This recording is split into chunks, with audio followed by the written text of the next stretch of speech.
saya akan menjelaskan apa itu politik dan strategi nasional. Yang pertama, pengertian dari politik nasional.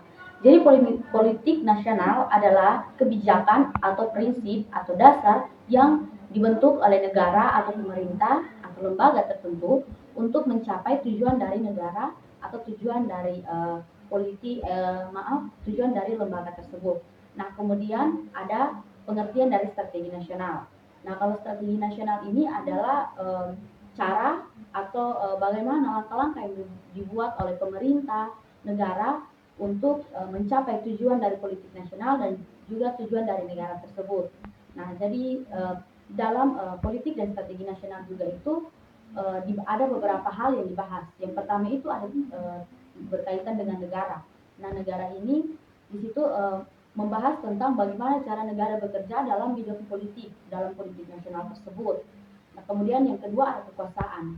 Jadi kalau kekuasaan ini di situ mereka membahas tentang jabatan atau tentang bagaimana lembaga-lembaga, bagaimana pejabat atau para penguasa semacam dalam bidang politik itu bagaimana seseorang itu dia dapat berkuasa tapi secara resmi dalam lembaga atau dalam negara tersebut. Kemudian yang berikut itu ada pengambilan keputusan. Nah, kalau pengambilan keputusan ini kenapa masih berkaitan dalam politik nasional itu? Karena pengambilan keputusan dalam satu negara itu sangat penting bagi, untuk keberlangsungan dan juga untuk bagaimana negara tersebut berjalan dalam bidang politik. Kemudian yang berikut itu adalah kebijakan umum. Nah, kebijakan umum ini adalah kebijakan atau peraturan orang atau sekelompok agar bagaimana mereka dapat melangsungkan atau menjalankan suatu strategi atau politik nasional dalam negara tersebut. Kemudian yang terakhir itu adalah distribusi. Nah, kalau distribusi ini adalah bagaimana seseorang, kelompok atau lembaga dalam negara tersebut itu bisa membagi value atau strategi nasional dalam negara tersebut. Nah, jadi dari beberapa hal yang berkaitan dengan politik atau yang dibahas dalam politik tersebut itu sangat penting dalam politik nasional. Karena apa? Karena hal-hal tersebut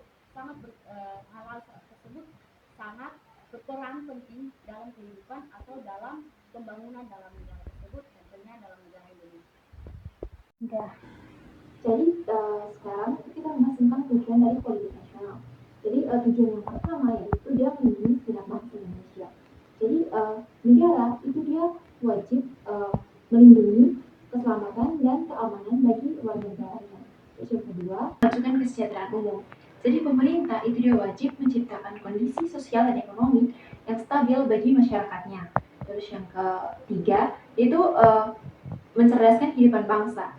Jadi mencerdaskan kehidupan bangsa di sini itu melalui pendidikan. Jadi pemerintah itu wajib menciptakan pendidikan yang baik, yang stabil agar warga negaranya dapat belajar dan menjadi cerdas. Yang keempat itu melaksanakan ketertiban dunia berdasarkan kemerdekaan, keramaian abadi, dan keadilan sosial. Tujuan dari strategi nasional yaitu yang pertama, dia menjabarkan politik nasional dalam tindakan nyata. Yang kedua itu menjamin tercapainya tujuan nasional. Yang ketiga, dia meningkatkan daya saing dan kemandirian bangsa. Dan yang keempat itu dia menyesuaikan langkah-langkah pembangunan dengan perubahan global. Jadi di dalam pelaksanaan politik dan strategi nasional itu ada beberapa tantangan yang menarik. Yang pertama itu ada korupsi dan lemahnya tata kelola pemerintah. Nah, seperti yang kita ketahui bahwa korupsi sekarang masih merajalela. Itu dapat menyebabkan penurunan strategi nasional. Nah, jadi yang kedua itu ada ketimpangan sosial dan ekonomi. Ketimpangan antara daerah perkotaan dan pedesaan menyebabkan strategi pembangunan yang tidak merata. Yang ketiga itu ada kurangnya sinkronisasi antara pemerintahan pusat dan pemerintahan daerah. Nah, otonomi daerah ini dapat menimbulkan disharmonisasi kebijakan. Yang keempat itu ada pengaruh globalisasi dan tekanan geopolitik. Nah, di mana di era global ini sering terjadi tekanan pengaruh dari luar seperti tekanan geopolitik dan pasar internasional. Yang kelima itu ada perubahan iklim dan bencana alam. Nah, perubahan iklim dan bencana alam ini dapat mempengaruhi atau dapat menurunkan strategi nasional seperti penurunan panen dan lingkungan hidup.